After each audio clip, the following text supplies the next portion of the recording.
अगर मैं कहूं कि आज जिस वजह से 3 सालों से लेकर अभी तक मणिपुर जल रहा है, इसी वजह से आने वाले समय में पूरा नॉर्थ ईस्ट जलेगा, तो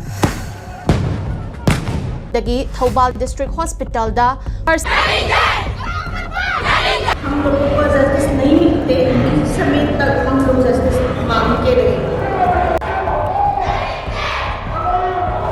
नमस्कार दर्शकों, मेरा नाम है थुप्तेन और मैं हूं अरुणाचल प्रदेश तवांग से। पूरे देश को पता है कि पिछले 3 सालों से लेकर अभी तक मणिपुर जल रहा है।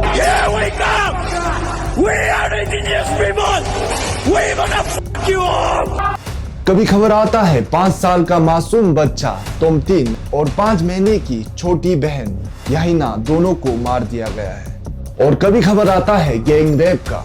अब सवाल ये आता है कि आखिर क्या सच छुपाया जा रहा है मणिपुर को लेकर इन नेताओं के द्वारा। क्या कारण है कि मणिपुर में एथनिक वायलेंस शुरू हुआ और क्यों पुलिस इसे कंट्रोल कर नहीं पा रहा है, और जिस वजह से 3 सालों से मणिपुर जल रहा है, आने वाले समय में क्यों पूरा नॉर्थ ईस्ट जलेगा, आइए जानते हैं।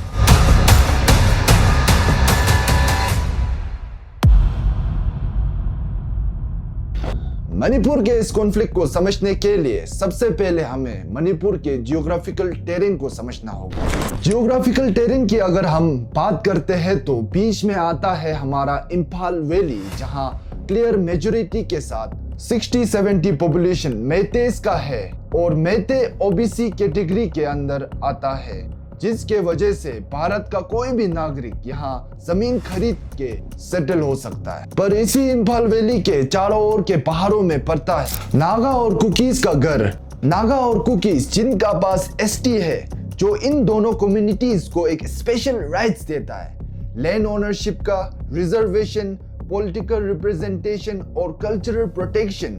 यही एसटी आगे जाकर इस कॉन्फ्लिक्ट का की फैक्टर बनकर उभर के आता है।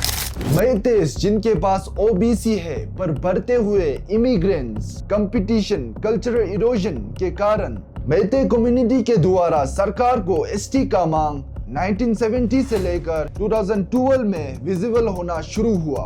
प्रोटेस्ट हुआ, कैंपेन्स होने लगे, पर इस इशू को 2023 में अटेंशन मिला।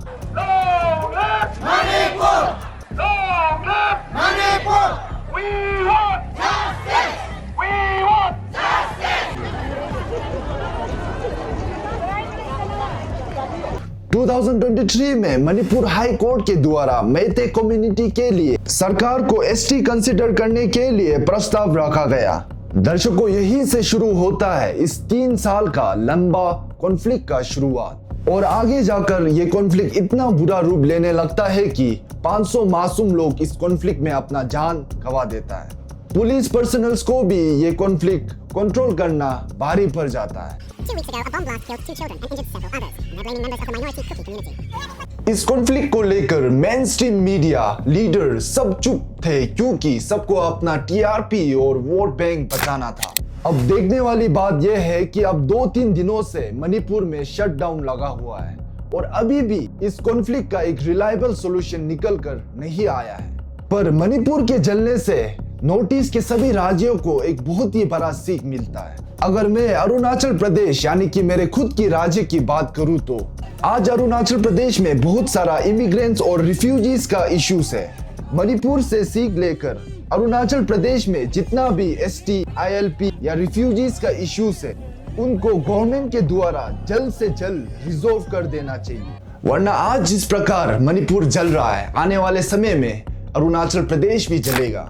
इसी के साथ आप सभी इस वीडियो को ज्यादा से ज्यादा शेयर कीजिए, ताकि देश के मालिकों तक ये बात पहुंच सके।